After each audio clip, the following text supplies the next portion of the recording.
चलिए बिस्मिल्लाह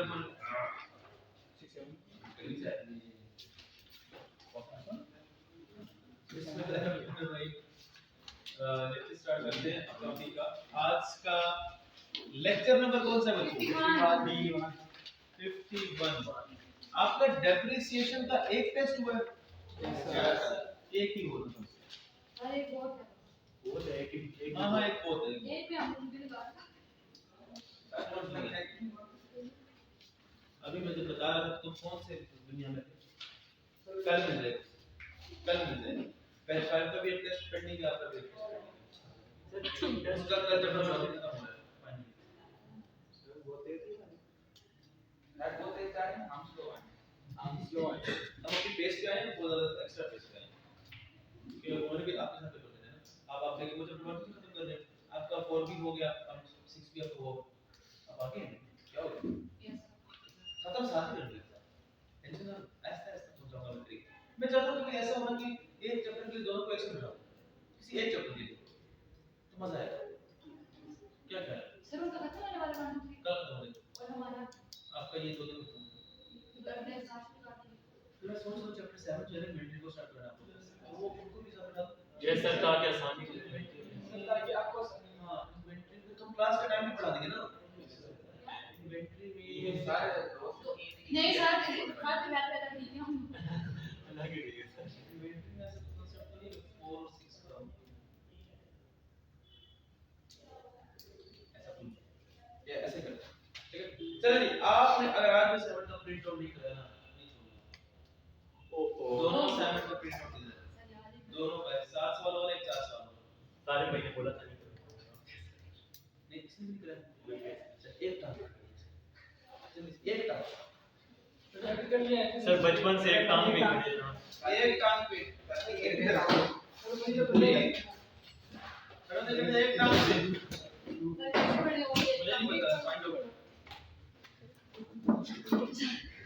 सर दो टांग से बड़े हो जाते हैं ठीक है हां सपोर्ट नहीं लेना हाथ छोड़ो सपोर्ट नहीं लेना छोड़ो हो दे इसको देख लो क्या कर रहा है सुंदर बोल बड़े कमजोर हो यार बैठ दो तो खुदा का नाम खुदा को मानो कि रिकॉर्डिंग नहीं चल रही है अगर आप लोग प्रिंट 10 रुपए का प्रिंट है नहीं कराते भूल जाते हो भूल जाते हैं सर सवालों को मेंशन करना होता है ना याद रहता है आज रहेंगे यस क्लास में प्रिंट रहेंगे ना सर इस तरह मानो टाइम में हम बात करेंगे चले 100 में तो पढ़ा है तो वो ये दूसरी वाली पहले पहले तो कंप्लीट हो गई 7 सवाल हो गए अभी 4 सवाल करेंगे और एक्टिविटी के 2 सवाल करेंगे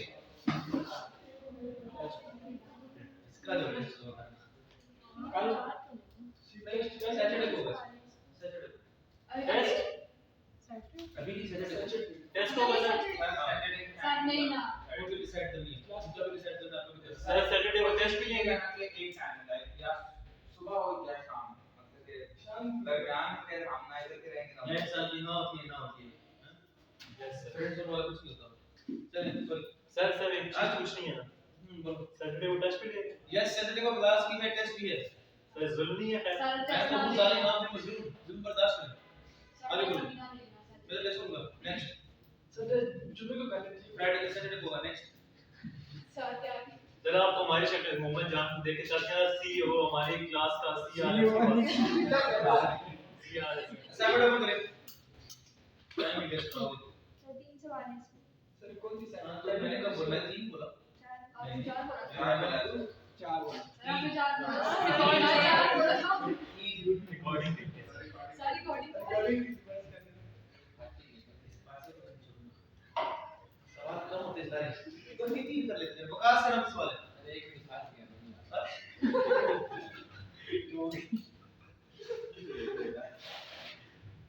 तो उसके साथ एक सर ओपन ही नहीं हो रही यार लिखा हुआ है वो कौन था दीवार में ठोका है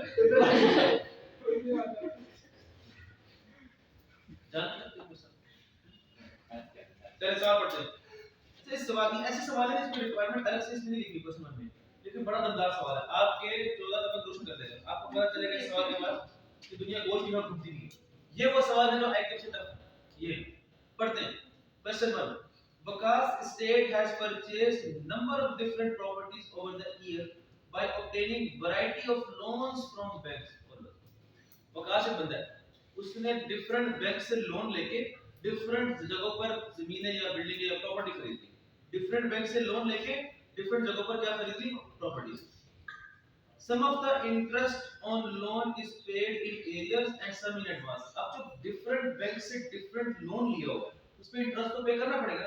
किसी पे interest arrears में pay कर रहा है, किसी में advance. यानी कुछ expense arrears में है और कुछ expense advance. तो जो expense arrears में है वहाँ payable के chances हैं और जो expense advance में है वहाँ ये notes होते हैं printed होते हैं मैं लिखवाता है इसके ऊपर.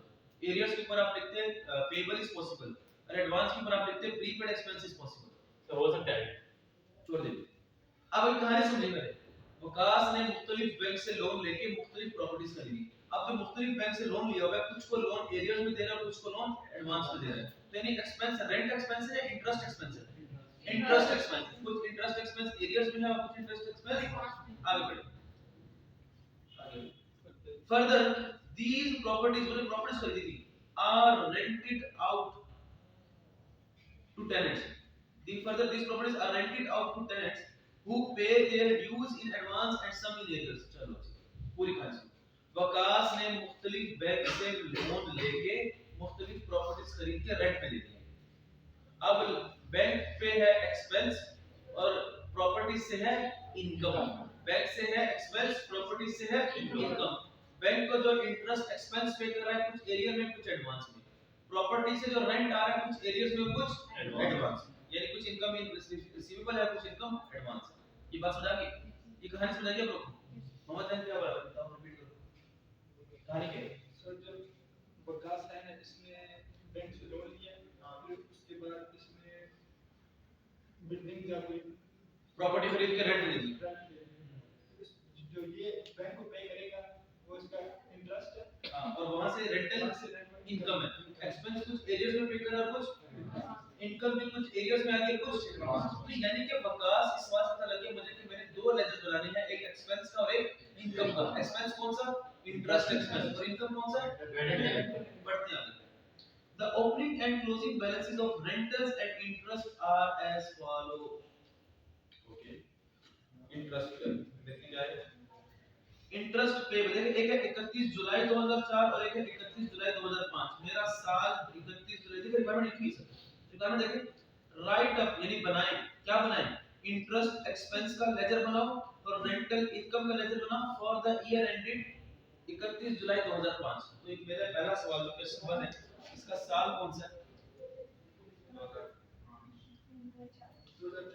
है ना शुरू एंड हो रहा है 31 जुलाई 2005 तो स्टार्टिंग डेट कैसे होगी एक दिन आगे चले जाएंगे यकम अगस्त 2004 ये मेरा साल अब देखिए तो इसका मतलब क्या देखें इस दिन का जो बैलेंस दिया गया होगा वो ओपनिंग बैलेंस होगा या क्लोजिंग बैलेंस होगा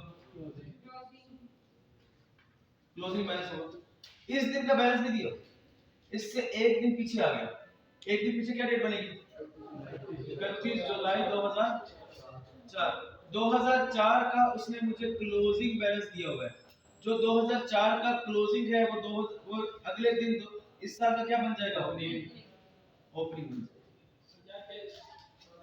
ईयर से नहीं 2004 नहीं वो अलग बात है उसको छोड़ो 12 महीने देखो 12 महीने कोई और सर किस जगह पे इसको ऐसे समझ लो कि ये साल 2005 में खत्म हो रहा है 2005 से ये वाला साल 2004 में खत्म हो रहा है 2004 तो 2004 का जो क्लोजिंग है वो अगले साल 2005 में क्या बन जाएगा ओपनिंग उसने मेरे सवाल में 2004 का क्लोजिंग दिया 2005 का क्लोजिंग दिया तो मेरे पास 2005 का ओपनिंग कैसे आएगा जो 4 में क्लोजिंग है तो देखिए इस टेबल में 31 जुलाई 2004 का क्लोजिंग है और 31 जुलाई 2005 का 31 जुलाई 2005 वाला मेरे साल का क्लोजिंग है तो जो 31 जुलाई 2004 का टेबल है कॉलम है वो पिछले साल का क्लोजिंग है तो मेरे साल का क्या हो जाएगा अब ये बात उसमें लिखवानी थी जो हमारे साल का ओपनिंग है 31 जुलाई 2004 वही बैलेंस है जो हमारे साल का ओपनिंग होगा क्योंकि क्लोजिंग अगले दिन क्या बन जाता है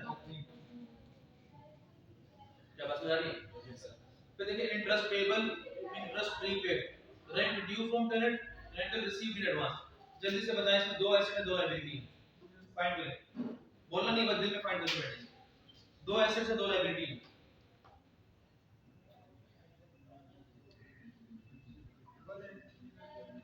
एसेट पहला कौन सा है? प्रीपेड इंटरेस्ट, इंटरेस्ट प्रीपेड ये क्या है? Current asset. दूसरा कौन सा है? रेंट ड्यू फ्रॉम टेनेंट, ये कौन सा है? Rent receivable. Rent due from tenant मतलब क्या होता है? रेंट। और लायबिलिटी कौन सी है? इंटरेस्ट पेएबल और रेंट रिसीवेबल। आगे चलते हैं। During the year 31 July 2005 amount of interest payable charge to profit and loss account, ये जो लिखा है ना interest payable charge to profit and loss account, profit and loss account में कौन सा एक्सपेंस जाता है? P&L में एक्सपेंस इनकर्ड। तो ये जो लिखा है ना amount sorry interest payable charge to profit and loss account, ये बेसिकली एक्सपेंस इनकर्ड की बात कर रहा है। कितना एक्सपेंस इनकर्ड है? 5,60,000 एक्सपेंस इंटरेस्ट एक्सपेंस इनकर्ड है 5,60,000। And the cash collected from rentals was 11,60,000, ये कौन सी इनकम है? 11,60,000 इनकम अर्न्ड है या इनकम रिसीव्ड है? दोबारा पढ़ ले, 11,60,000 से क्या लिखा हुआ है? Cash collected, cash collected income ना कैश कलेक्टेड, ये वो पैसे हैं जो मिल चुके हैं, वो इनकम है जो मिल चुकी है, ये इनकम रिसीव्ड है। एक एक्सपेंस में उसने एक्सपेंस इनकम बता दिया, इनकम में उसने इनकम रिसीव्ड बता दिया। नहीं बात समझ सर दोबारा सर बोलो। मुझे नहीं आता। चल थोड़े से प्रोसेस चेंज करते हैं। क्वेश्चन कितना अजीब सा, मुश्किल है ना बहुत ही अजीब। सही वही वाला क्वेश्चन है जो आपने बताया, वो वाला कौन सा मतलब? जो आपके शायद में खुद बताया। हां वही यार मैं खुद बनाया। हां पता चल सर नहीं है पता चल रुक बहुत आसान है। पहला एक्सपेंस का बनाओ या इनकम का? एक्सपेंस एक्सपेंस का बना, और दूसरा किसका बनाएंगे? बहुत आसान है, कुछ मुश्किल नहीं है। एक्सपेंस का नाम क्या है? इनकम इंटरेस्ट इंटरेस्ट एक्सपेंस का नाम है इनकम, इंटरेस्ट एक्सपेंस का। और इनकम का नाम क्या है? इनकम।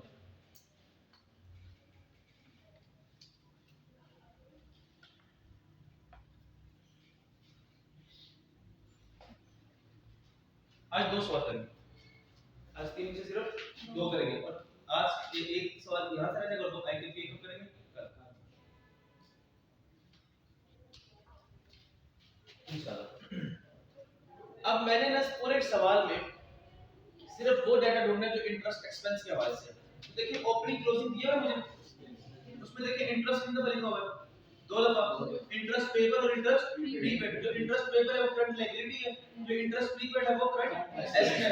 देखिए तो लायबिलिटी का ओपनिंग कितना है 1,20,000 और क्लोजिंग कितना है 1,45,000। लायबिलिटी का ओपनिंग किस सेट पे आता है? यहां देखो 1,20,000 और लायबिलिटी का क्लोजिंग लेजर पे कहां शो होता है? कितना? 1,45,000। और जो इंटरेस्ट प्रीपेड है वो एसेट है, इंटरेस्ट प्रीपेड एसेट है, उसका भी ओपनिंग क्लोजिंग दिया हुआ है 80,000 और 64,000। यहां देखिए एसेट का ओपनिंग यहां लिखा होता है 80,000 और क्लोजिंग यहां लिखा होगा 64,000। ये देखिए हो गया सॉल्व, हो गया सॉल्व। इसमें क्या मुश्किल है?